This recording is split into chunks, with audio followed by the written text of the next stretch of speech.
life is real short. So you add up all your traveling, add up all your sleeping, add up all your school, add up all your entertainment, you've probably been half your life doing nothing. So what am I'm 35 years old, 30 more years I'll be 65. We don't have no more influence. We can't do nothing much at 65. Your wife will tell you that.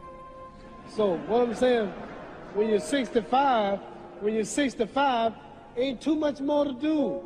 So did you know I'll be 65 in 30 more years? In those 30 years, I have to sleep 9 years. I don't have 30 years of daylight. I have to travel back to America, take 6-7 miles. All my traveling, probably 4 years of traveling in the next 30 years, about 9 years of sleeping, television, movies, entertainment, about 3 years of entertainment. Out of 30 years, I might have about 16 years to be productive. So it's how we can all break individual lives down. What am I going to do in the next 16 years? What's the best thing I can do? Get ready to meet God. Owning real estate, going in business, teaching boxers, that won't get me to heaven. How many here believe there's a supreme being, believe there's a God? How many believe there's some power that made the sun, the moon, the stars? How many believe that this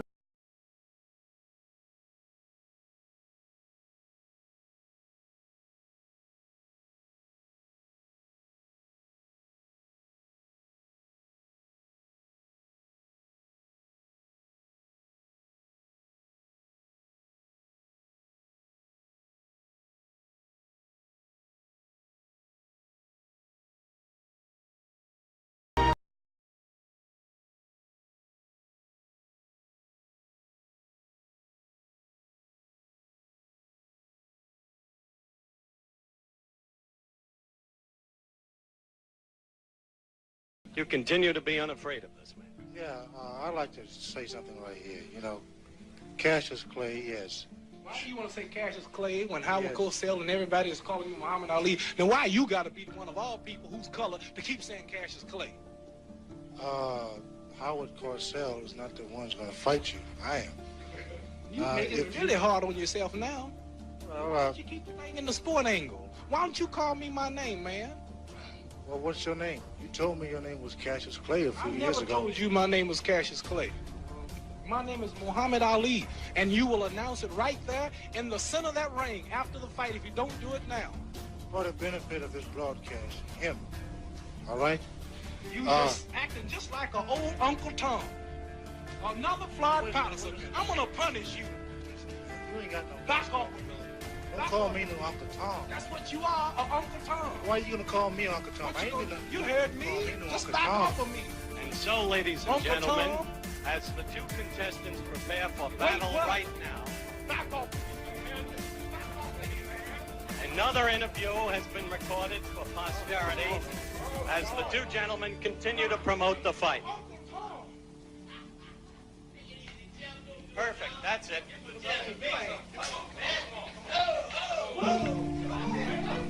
Come on.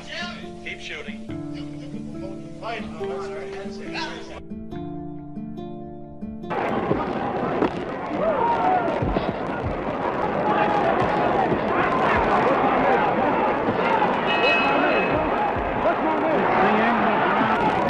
Knock him out, he should go in after.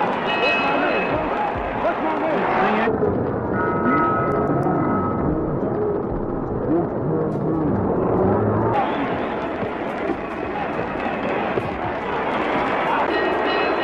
The fight is over. I'm going to be going. 32 round, 137. Muhammad Ali, 148. As you can see, an overwhelming, unanimous decision the undisputed for the champion of the world, Muhammad Ali.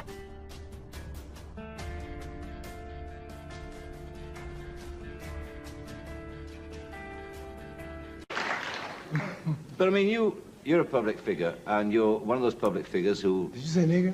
No, I said a public figure. I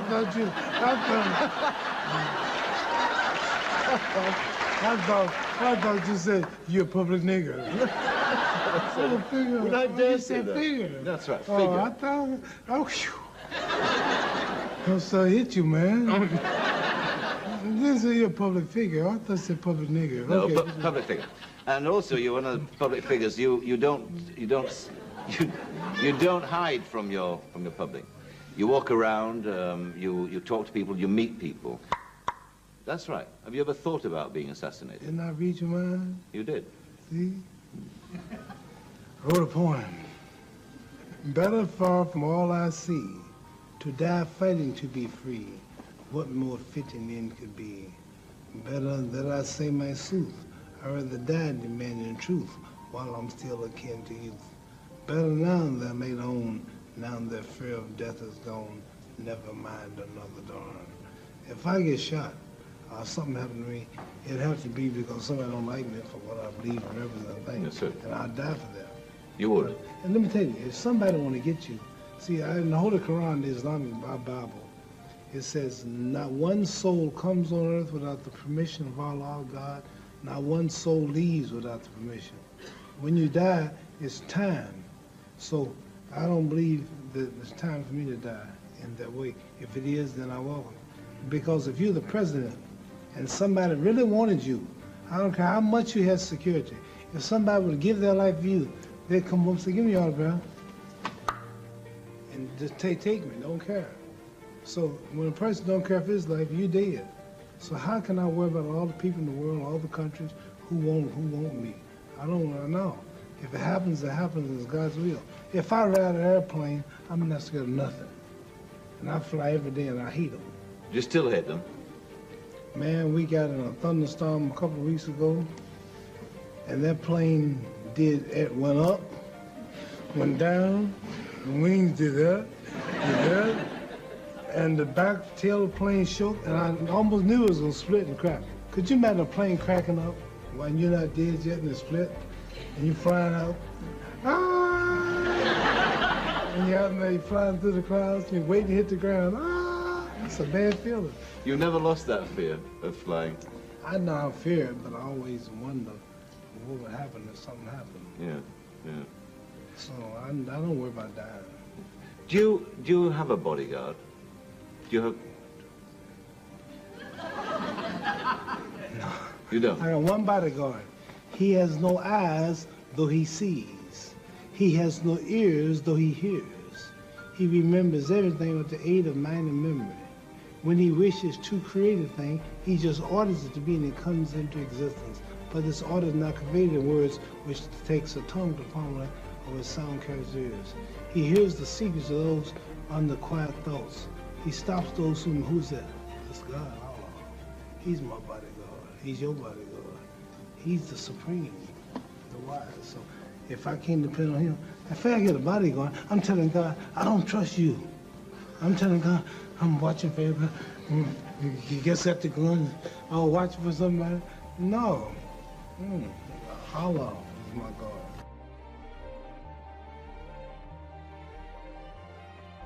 They took off their pants, they took off their miniskirts, they wear the long robes now, the headpieces, they're just like the Muslims in America, and they follow him through his word. So what I'm saying to you is what I have heard, what I'm saying, I don't know who I'm influencing until they themselves stand up. What's wrong with miniskirts? What's wrong with hot pants? Well, see, this is a European design thing, but righteous people, you go to Saudi Arabia and tell a woman to put on miniskirt. Go to Zaire, Africa, and have the women put on short dresses. They'd be fine, they're locked up. Go to Pakistan, or go to all throughout black Islamic Muslim countries. Number one, I have a wife and she's walking around with a skirt up to here. And then what's happening? Well, why do I want everybody to see her? What's the man? People looking and winking, they lusting for her, all kind of freaks and no good people on the streets. Why do I want my wife? She came bent over because the panties show if the wind blow. Well, show the behind. Cows and animals and mules, human beings don't walk around out. Savages walk around with their behinds out. And my wife's behind ain't for every man to look at. You understand? So it makes a lot of sense. So how can I protect my woman if I'm walking down the street, she's half naked and some sadist run up and grab her? Hell, I shouldn't have put out there. If I got merchandise I want to sell, I put it in the window for you to see. So if I want my wife, why do I want everybody to see my wife? What's private? What's mine? Everybody looking at her. Which means what's wrong with it? How can you have a wife or somebody you love? Anything God made precious, nature hides it. You cannot find diamonds easy. You have to dig and dig and dig. And then you got to work to clean them. You cannot, you cannot find, listen, you cannot find gold. Everything God made valuable, he made it hard to get. Pearls, rubies, and ain't my oil. You have to dig, and half the time it don't strike. Everything God created that was valuable, he made it hard to get to. Ain't my woman more important than some diamonds and some oil and some gold when she's the field which produced my sons and daughters? Why should she walk around all nude in all of these design clothes? Her breasts is out. She's on the beach wearing clothes that show more than her panties when she go to bed. That's right. People don't just might as well come out with a brassiere on and her panties. She'd be more covered up than she do in the European style with just something covering up her nipple and just a little old G-string over, and she's walking out on the beach naked. These are savages. How am I have my daughter, my wife, or my woman walk around for her man? Ooh, look, I could do. Boy, if I could get to her. And what I want that for? She's mine. What do you mean, what's wrong with walking around half naked? That don't look bad to you because you're of the European nature, and the black people are righteous. And the Europeans have made them unrighteous. But look, I mean, before you go on, there are lots of black tribes who nudity is their dress. They walk around naked. There's nothing wrong in that either. They don't look at it like you do, and I don't know enough about them. They were savages. They're not savages. Yes, there's some very... Well, we were all savages at one point. They were savages, and we don't style after them. You're talking about the ones who went out into the jungles and started living a beach-like life. We know all about the history of Africa and how it started and this and that, but there are the civilized people there, too. And these are the ones we pattern. I want you two people to stand up and take a bow to show you how women dress and how my wife that'd be interesting. Let's look at that. Because the sisters stand up who've been converted to our movement in America. This is where our women dress. Can we put the lights These are women right here. Do that look bad to you? Ain't that beautiful? And that's the way the black woman should look. That's the way she should walk around. That's the way our women look. They are sisters who were converted through the Muhammad Speaks newspaper. These are thousands and thousands and thousands of women in America. In every city, you'll see this take place in the day. You understand? They're clean. They serve God, Allah. They don't serve some English clothes designer. They serve God, and they're proud of it. And what's wrong with that? You ask what's wrong with a miniskirt? What's wrong with that? There's nothing wrong with that. What man wouldn't want his woman covered up? He can go to work knowing that she ain't somewhere flirting. Some man chasing down the street for her behind part. What's wrong with that? There's nothing wrong with it. Nothing. No. So there's something wrong with that, though, showing it all. I don't think there's anything wrong with it at all. You don't think there's wrong with it? No, not at all. You don't? Not at all. That's because you're white.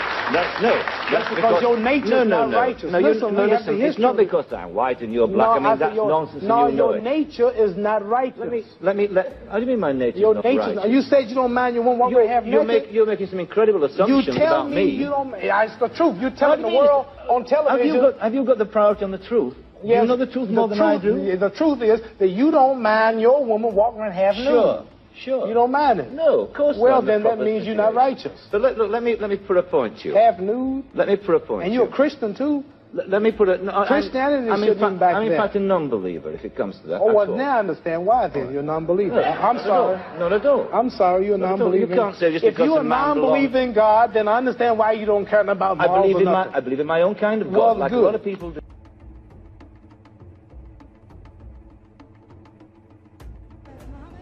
I'd like to know what you're going to do when you retire from boxing.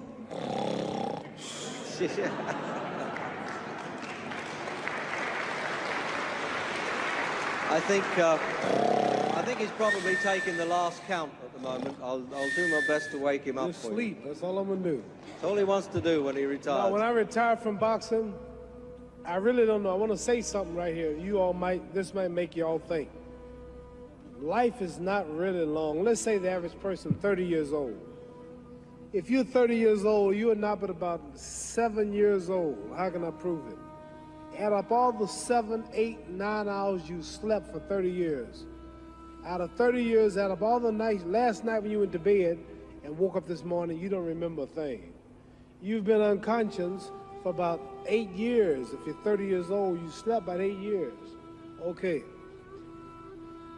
How much traveling have you done in 30 years? From the television station to home, to another country, to another city, to school, to church. You've probably traveled 2 years your life was spent just getting back and forth to where you're going.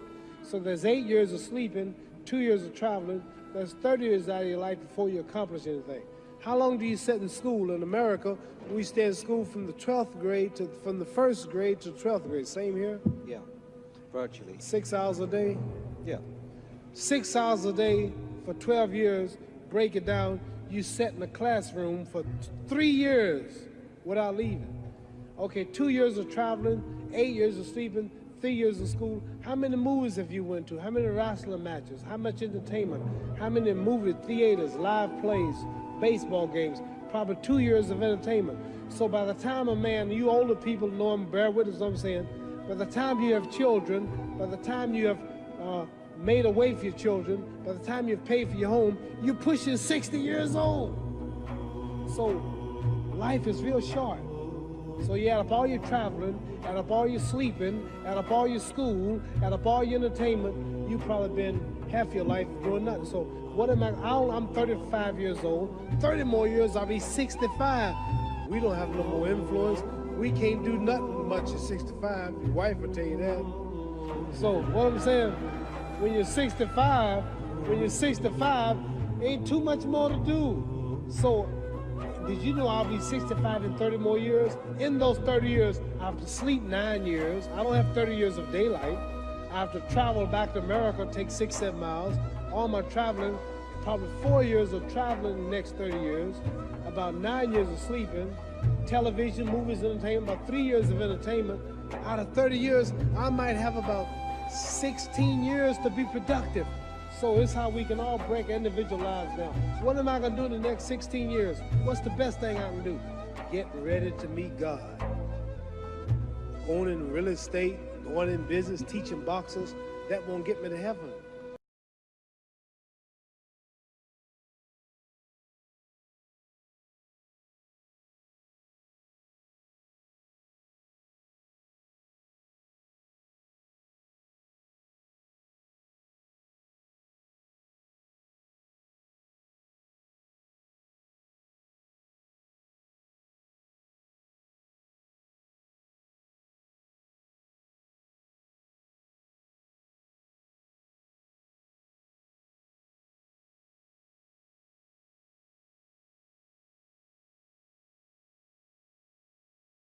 You wouldn't believe it, right?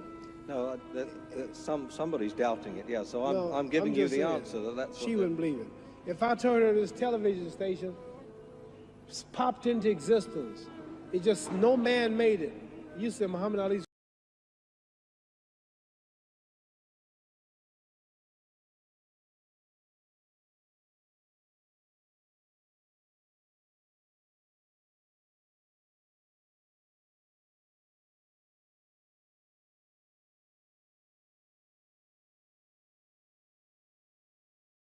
how did the stars and Jupiter, Neptune and Mars and the sun, how did nature, how did all this come here if didn't know why is something planning to make it?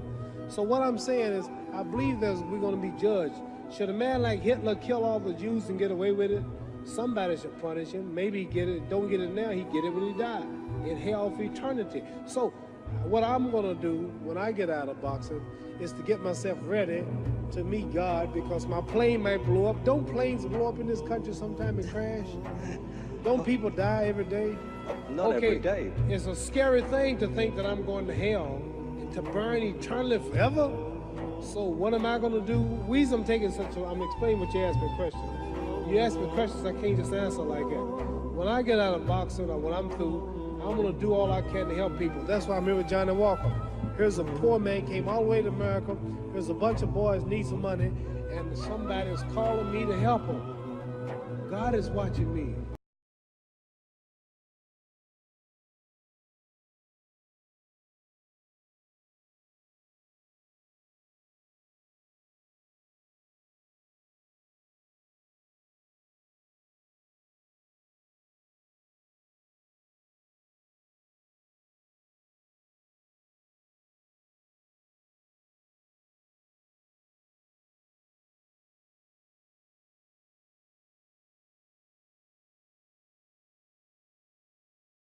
Because we live how long? 80 years?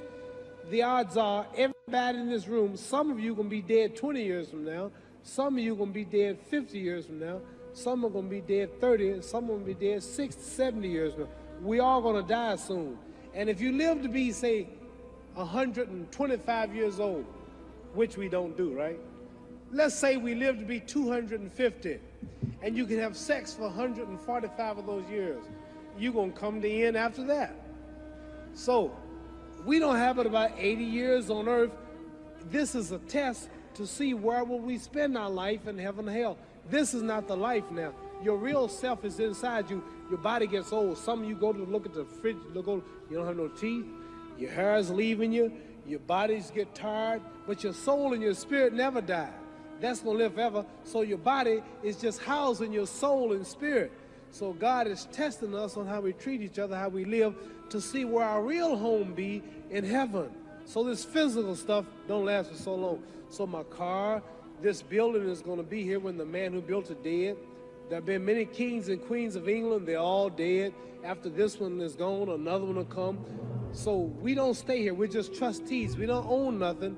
Even your children are not yours. If you think I'm lying, your wife is not yours. You die and come back a year later and go slip in your bedroom and see if your wife is by herself. See, you don't own your wife. You don't own I divorced my wife. You may have read about it. And my 4 children, they call another man daddy now. They don't see me no more. You don't own your children. You don't own your family. So what am I saying? The most important thing about life is what's going to happen when you die. Are you going to go to heaven or hell? And that's eternity. How long is eternity? Let's imagine. Take the Sahara Desert. There's a lot of sand on the Sahara Desert, right? Then imagine that 1 grain of sand represents 1,000 years. And when you in hell burning, when you die and go to hell, you're going to burn forever and ever, no end. How long is that? Give you an idea how long eternity is. Take the Sahara Desert, and I told you to wait 1,000 years. And every 1,000 years, I want you to pick up a grain of sand until the desert is empty. Okay, wait 1,000 years, pick up the first grain. Wait another 1,000 years before you get the next grain. Keep that up until there's no more sand in the desert. Whew. You know how long America's not but 200 years old. We got 800 more years to go before 1,000. So it just scares me to think that I'm going to die one day and go to hell. I'm on an airplane that might blow up. I'm always traveling. And to go to hell and God is going to judge my soul. The police, I might kill people. I might rob people. The authorities might not catch me. The FBI, Scotland Yard might not catch me. But when I die, somebody's watching me and keeping count. And I can't get away. And I'm going to burn forever and ever and ever. I'll go to heaven. So what am I going to do when I'm through fighting? I only have 16 years to be productive. Get myself ready to meet God and go to the best place. Does that make sense? Thank you.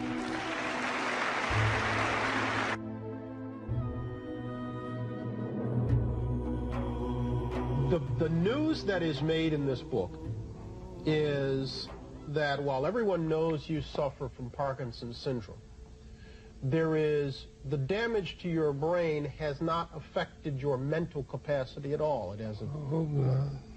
You hope not? It has affected your movement. It has affected your speech. It has affected your facial expression, but it has not affected your mental capacity. Does it bother you when you hear people say, as they do, Muhammad Ali's punch drunk? No. I didn't drink that much.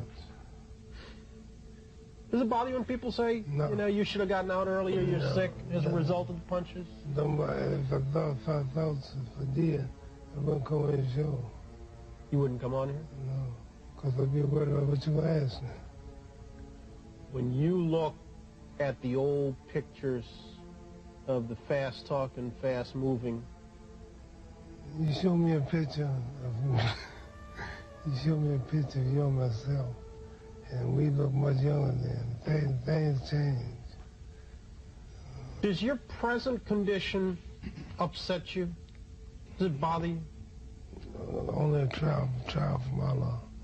God tries you in wealth, tries you in pain, tries you in failure, whatever. So I don't know what he's in store. You view this as your trial, then? Yes. How are you passing it? It's successful. Are you matching the trial? You up to the challenge? I'm doing it right now. Coming on your show. Facing you. Make it sound so hard to do. I started not come. Why? Because I realized I'm not healthy like I was. I realized you'll ask questions like you're asking. But my pride would make me say no. But in the Holy Quran, it says if you got 1 ounce of pride, you can't enter paradise. So it scares me to think that I'm too proud to do your show because of my condition. A short choosing right to the shore. Liston goes down. The numbers and tapes can only hint at the greatness of Ali. He was an Olympic champion. He won 56 pro fights. He commanded the first $1 million purse. He won the heavyweight title a record-setting 3 times. He gave unforgettable performances from Houston to New York and Zaire to Manila. But those days, Ali claims, no longer concerned him. See, I've conquered the world. I've had all the fame. They said the world most known man, made money, wine, women, song. And did you know 25 years is over that quick? So that tells me there's got to be a God or something better than this. You telling me you didn't enjoy it? I thought it did. It's only an illusion. You think about your own death much? 5 times a day when I pray. See, this life is short. This life is a preparation for the eternal life. And people who are spiritual know what I'm talking about. So, I might die tomorrow, I might die next week. I don't know when I die.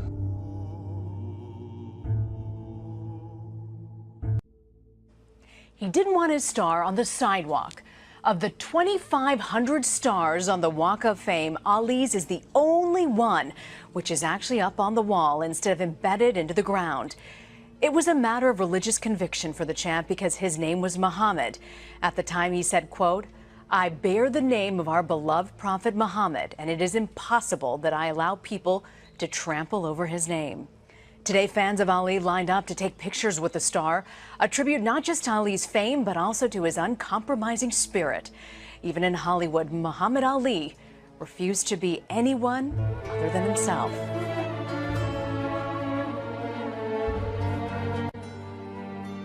اسمحوا لي قبل أن أفارق هذا المكان المقدس مكان رسول الله صلى الله عليه وسلم أن أكون نائبا عنكم جميعا فأطير برقية تهنئة إلى البطل المسلم محمد علي كلاي.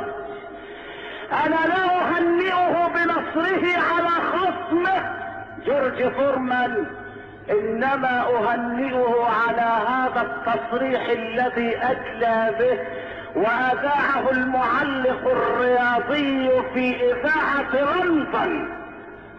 سئل محمد علي، قال له الصحفيون بعدما انتهت الجولة: لعل أسعد لحظات عمرك هي تلك اللحظة التي انتصرت فيها على خصمك.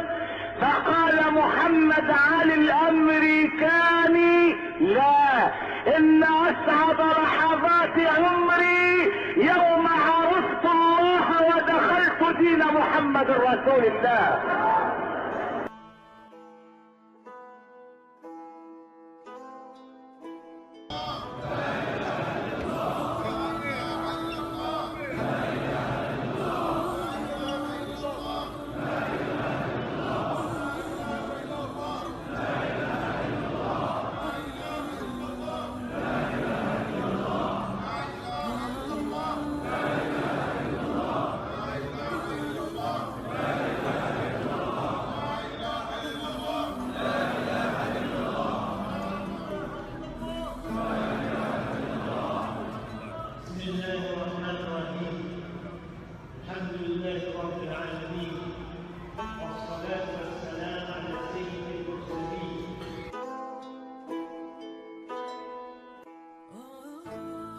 أعوذ بالله من الشيطان الرجيم. Before James Brown said, "I'm black and I'm proud," Muhammad Ali said, "I'm black and I'm pretty."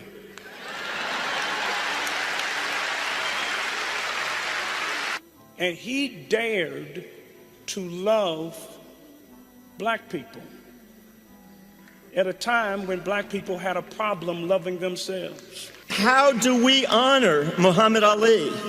And the answer is the way to honor Muhammad Ali is to be Muhammad Ali today. There will never be another greatest like Muhammad Ali. But we together can now embody a measure of his kindness and his compassion. He said that the ring was Ali's path to his destiny. He said he'd be heavyweight champion of the world, and he was. 3 times. And this 4th time right here, right now. Muhammad wants young people of every background to see his life as proof that adversity can make you stronger. It cannot rob you of the power to dream and to reach your dreams. He discovered something new, that the world really wasn't black and white at all. It was filled with many shades of rich colors, languages, and religions. And as he moved with ease around the world, the rich and powerful were drawn to him, but he was drawn to the poor and the forgotten. God is watching me. God don't praise me because I beat Joe Frazier. God don't give a nothing about Joe Frazier. God don't care nothing about England or America as far as your wealth is all his. He wants to know, how do we treat each other? How do we help each other? I told you, all of my critics, I told you all that I was the greatest of all time. I told you today, I'm still the greatest of all time. Never again defeat me. Never again say that I'm going to be defeated. Never again make me the underdog until I'm about 50 years old. Then you might get me.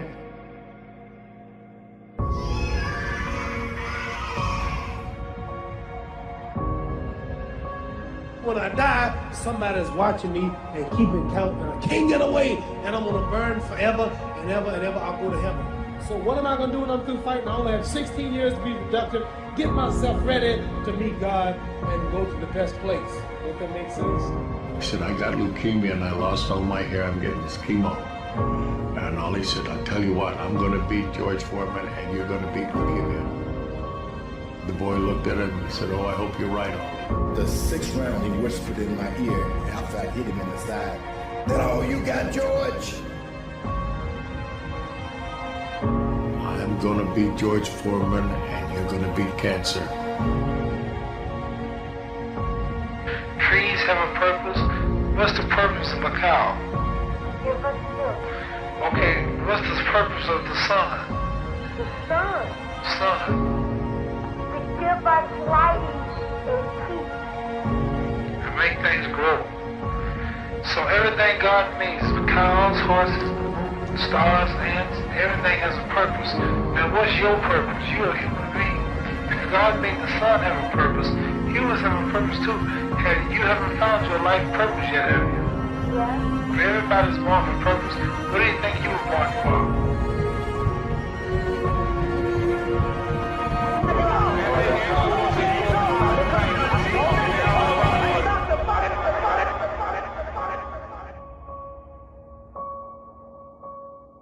I was crying. I said, I'm sorry, Lord. I said, when I get to bed, I'm gonna get him for you. I said, when I get to bed, I'm gonna get him for you.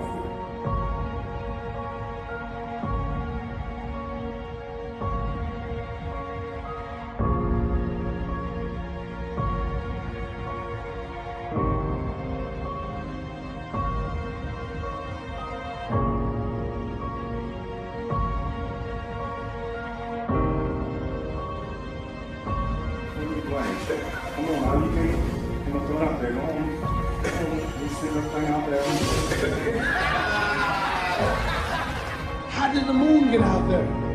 How did the stars and Jupiter, Neptune and Mars and the sun, how did nature, how did all this come here? Didn't know why something planted to make it. So what I'm saying is, I believe that we're going to be judged. Should a man like Hitler kill all the Jews and get away with it? Somebody should punish him. Maybe he get it, don't get it now, he get it when he died. In hell for eternity. So what I'm going to do when I get out of boxing is to get myself ready to meet God.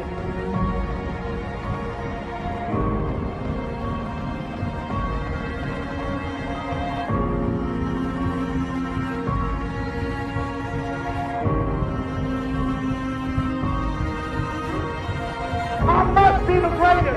I told the world, I talked to God every day. If God is the king, I gotta be the best thing. Crazy, but we sort of thought that Daddy would just defy the odds of even death, I think. Yeah. You know, he just seemed to always fight through everything. The king of the world. Hold it. You're not that pretty. I'm a bad man.